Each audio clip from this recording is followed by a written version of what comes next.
Welcome back to Lead Like a Girl.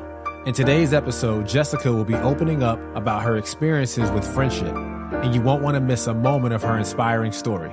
But that's not all. Jessica has so much more to share, and we've got a special bonus episode coming later this week.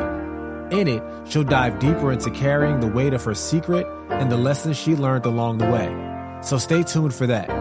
Get ready to be motivated and empowered as we embark on this journey with Jessica. Let's dive right in. You know, I remember reading a scripture many, many years ago, and I want to say it was in Proverbs, and it said something like, shame shall be the legacy of a fool. And in that moment, I knew that I had to let go of the shame and the guilt that haunted me for all of the bad decisions that I had made. And I really had to just go through this healing process of forgiveness and really just forgiving myself. And I came to the realization that just like I forgave Pauline, like I forgave my mom because I realized that she really did the best that she knew how. Like she did not have parents to model how to take care and love your kids the right way, how to be role models and be there. She didn't have that information. And so she couldn't give me something that she didn't have. And I was just a kid. Just a kid out there to fend for herself, to figure it out.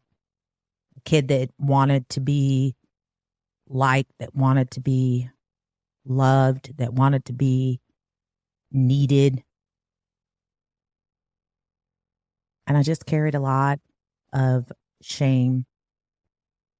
And it wasn't until I would say I was able to really start sharing and talking to other people, creating real friendships.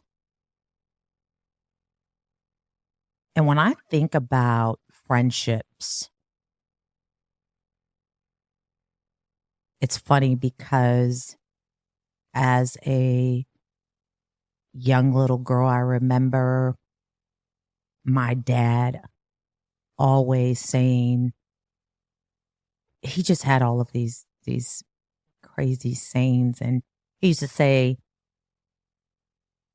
friend, I need a friend like I need a hole in my head. I have a friend in Jesus. Now remember, this was not a church-going guy or Bible reading. It was just something he said, but it stuck with me. And I really never even learned how to be a friend. Like it's a running joke in our house today that I don't have any friends. My younger sister and my oldest sister, you know, the ones that we grew up in the house, we're the same way. We don't have friends. Like, I mean, now, at least I have started in the recent years really understanding the need for friendship, but I am totally that friend that is going to forget your birthday, not call you all the time. I don't have the people where I'm like, hey, let's go to the movies, let's go shopping, like normal friendships. I don't have that. And I'm just starting to established those relationships in my recent years. So when I think about friendship, I would say my oldest friend, and I think it's okay to mention her name. My oldest friend would be Rosemary, and we met in 7th grade. I can't exactly remember when we met, but I can tell you the situation was such that she was short. We used to call her Shorty. And I looked older. I was already pretty developed, let's say, as 11, 12 years old. And I remember kids used to bully her. And one of the things that in my mind justified me being a bully is that I was a bully to the bullies. So I would always find girls that were like the underdog and just want to stick up for them. Like, you want to fight someone your own size. And I wasn't a good friend. And I think that was another thing too. As I got older, I carried that burden, shame, guilt of just being a horrible friend. I feel like she was a pretty good kid before I came along, teaching her how to steal and how to smoke and how to lie. I wasn't a good friend. And she was loyal and she was faithful. She would walk all the way to my house and sometimes wake me up in the morning. She lived right next to the school and she would walk all the way to my house, wake me up, and we would walk to school together. She'd walk home with me. We had a lot of good times, and the bad times were usually I had a bad idea to do something and she never told me no. She never said this is a bad idea. She was down for everything. And when I moved away, we lost contact. So we were in 7th grade together, 8th grade together. We went into high school together.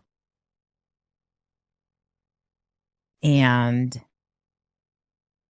I remember thinking after I left, that right before I left, I'll never forget, we went to a huge, huge high school.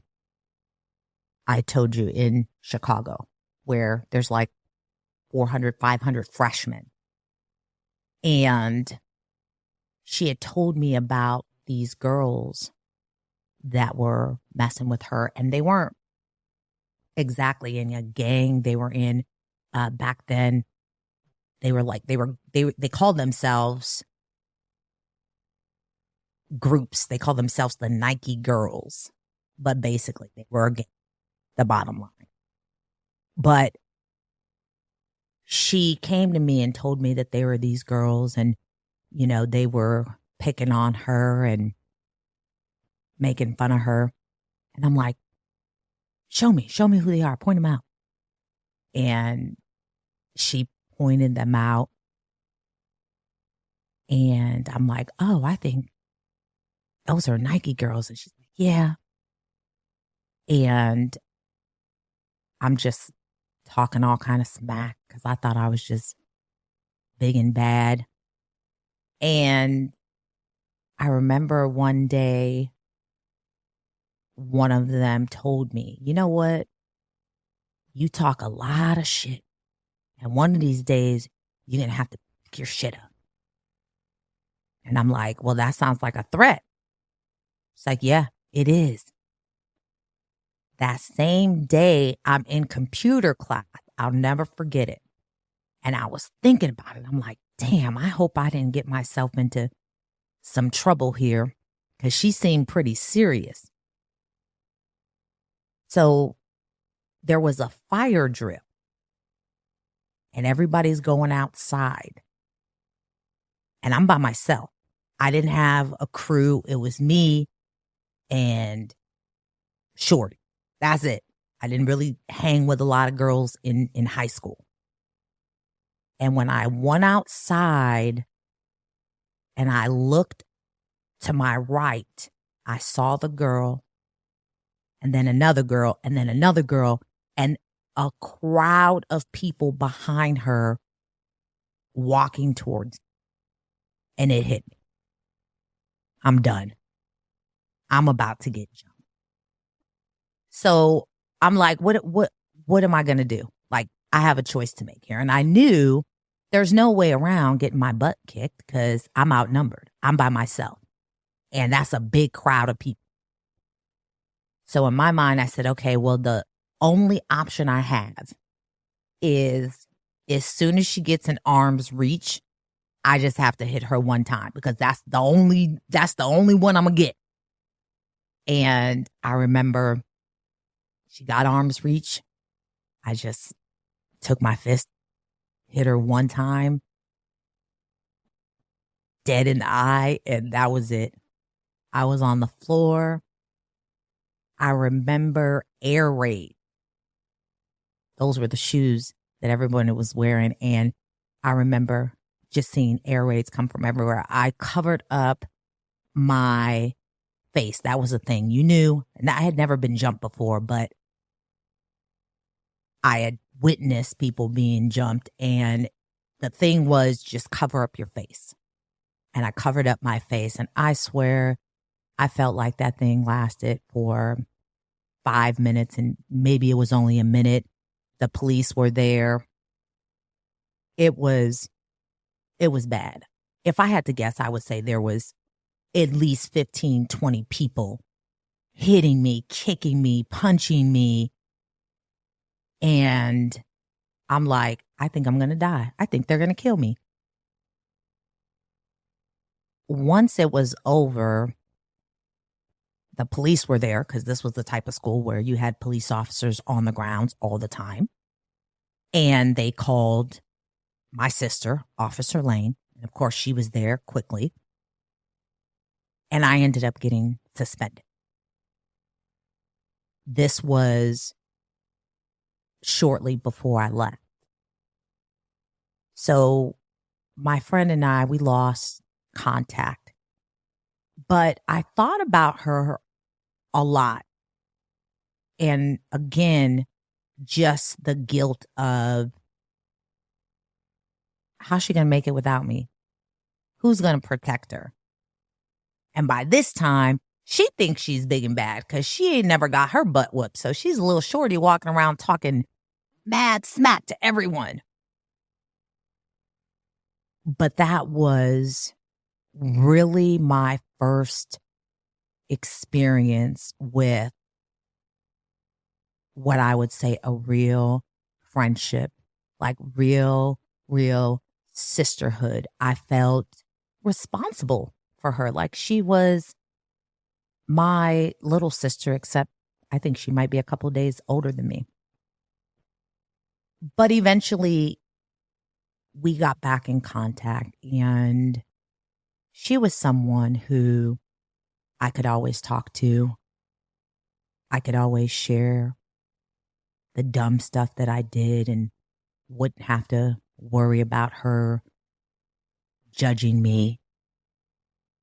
She loved me unconditionally.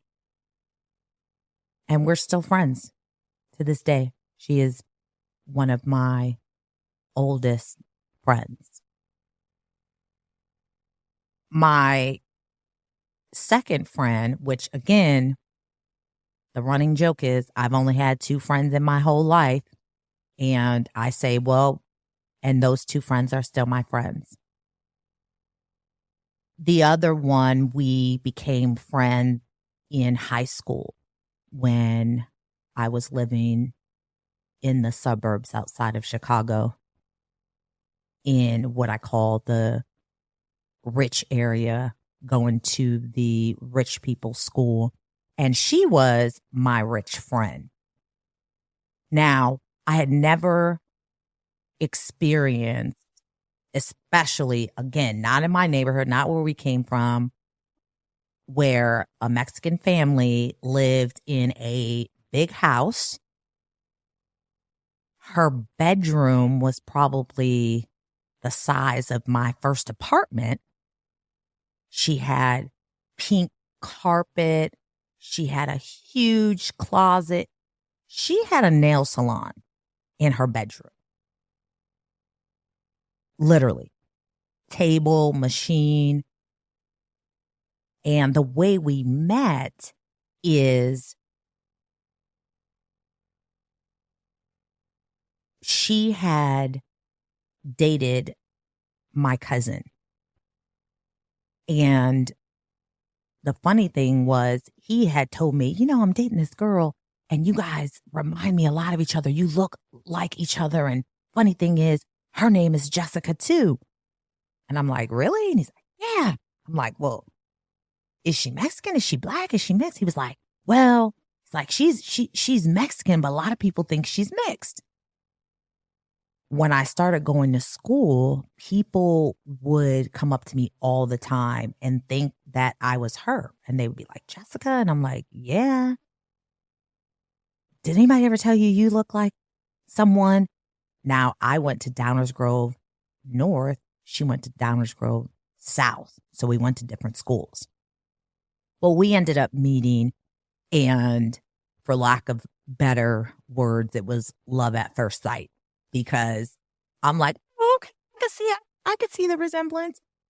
We hit it off, and that was my dog. Like, we were best friends from that day forward. And we also, at some point of me on the road, running back and forth, Chicago, Kentucky, Chicago, we also lost contact, and I ended up calling the Jenny Jones show and getting her parents' phone number. And that's how we got back in contact when I moved back to Chicago. And we worked together for years. I started working for the company, then she started working for the company. They moved me to California. She moved to California. That was my sister. Like, we lived life as sisters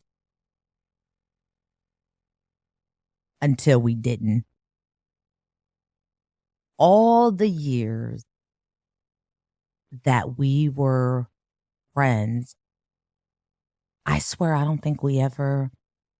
I don't think we ever fell out. I can't remember one time, even in high school. Like, high school girls, they get into it, right? We never fought. We never fell out, at least that I can remember.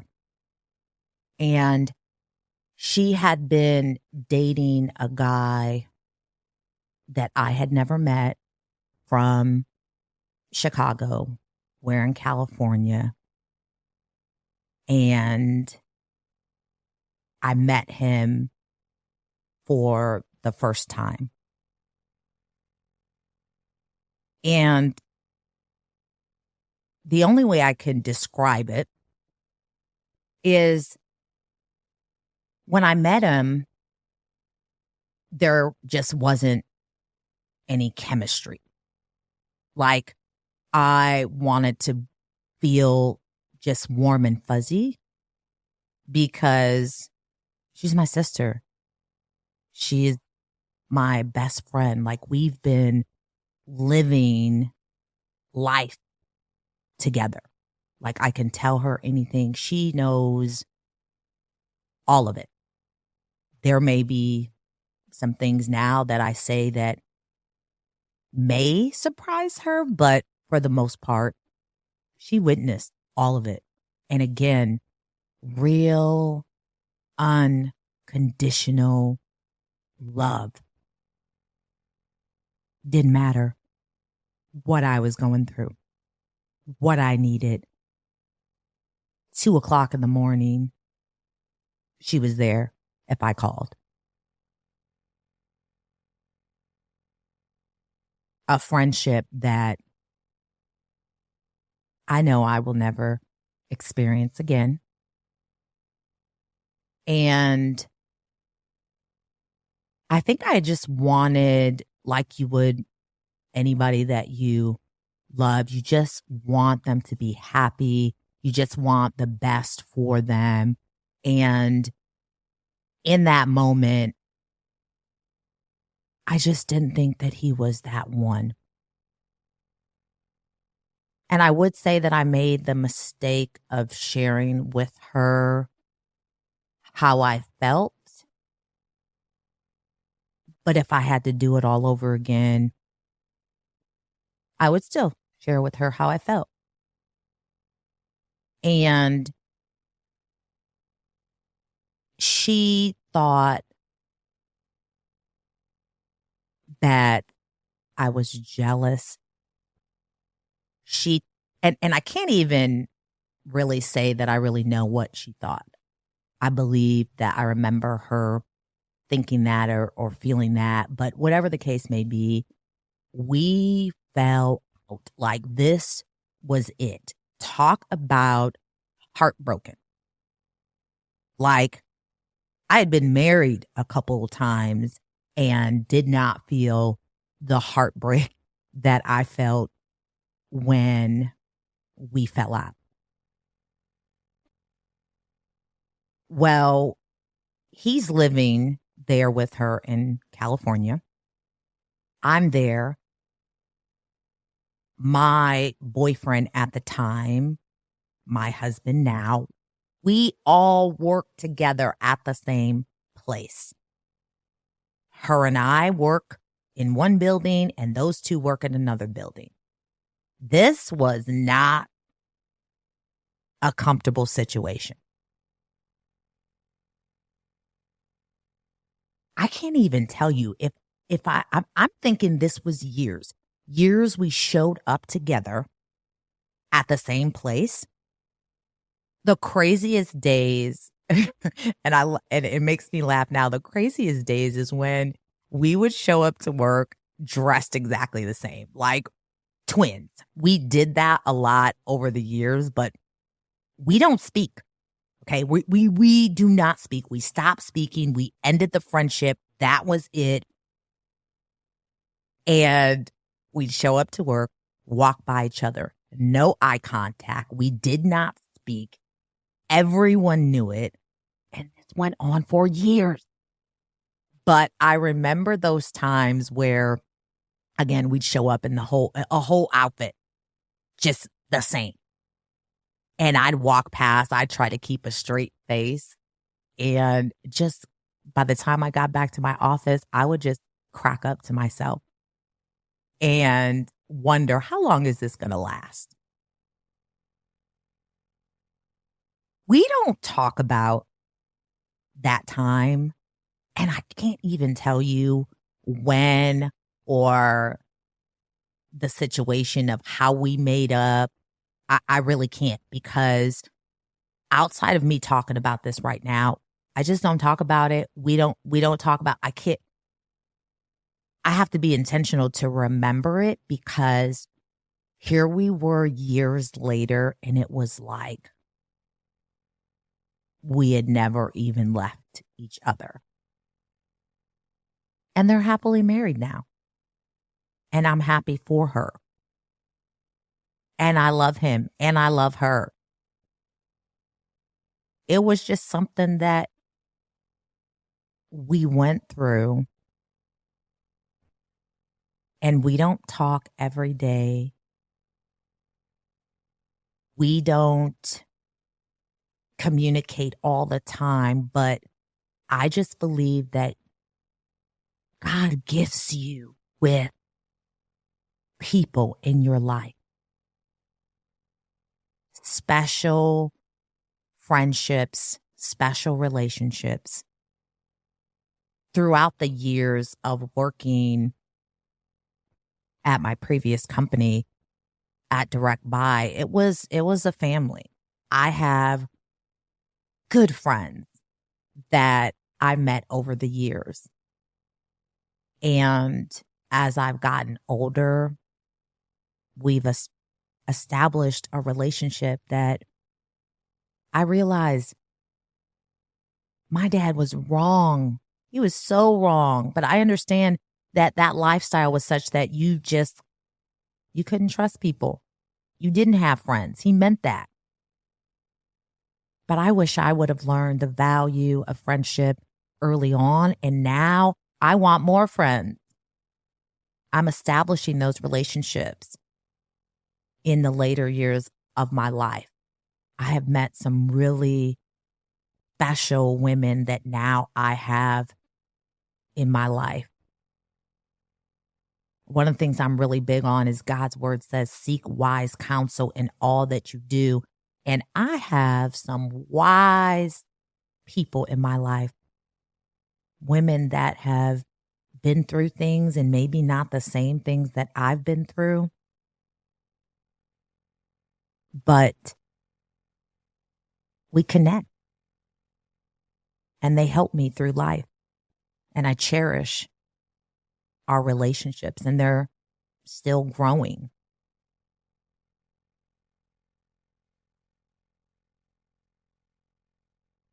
But the relationships that I've had with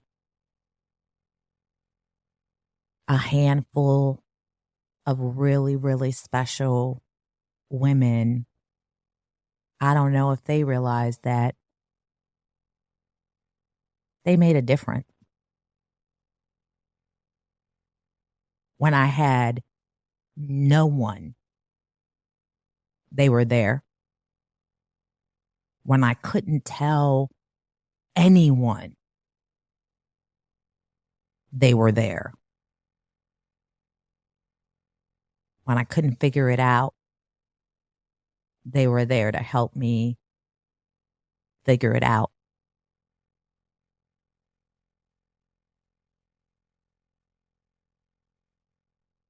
I remember when I knew, I mentioned 13 years carrying this heavy burden. And it was 13 years because it was my oldest, Jonathan's, birthday. When God put it on my heart that it was time to tell him the truth. It was time to lift the shame and the guilt.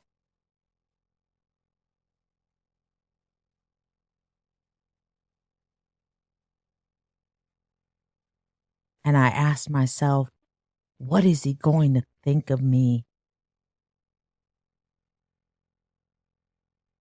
Is he going to hate me?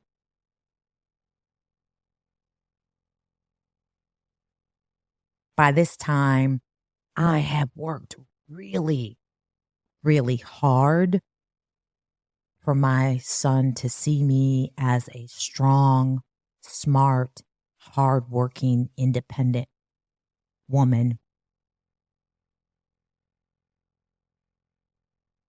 And I have to tell him the truth. Now, he knew that the person that was my husband, who he knew and called dad at the time, was not his dad, but he didn't know that I didn't even know the name of the person that was. Thank you for tuning in to another insightful episode of Lead Like a Girl. We hope you found today's podcast valuable. If you enjoyed our podcast, please consider subscribing and leaving a review on your preferred platform. Your feedback is crucial in helping us continue to provide high-quality content. If you found the content inspiring, we would like to encourage you to share this podcast with your network. Stay tuned for more inspiring stories and leadership insights on Lead Like a Girl. Until next time, lead with passion and purpose.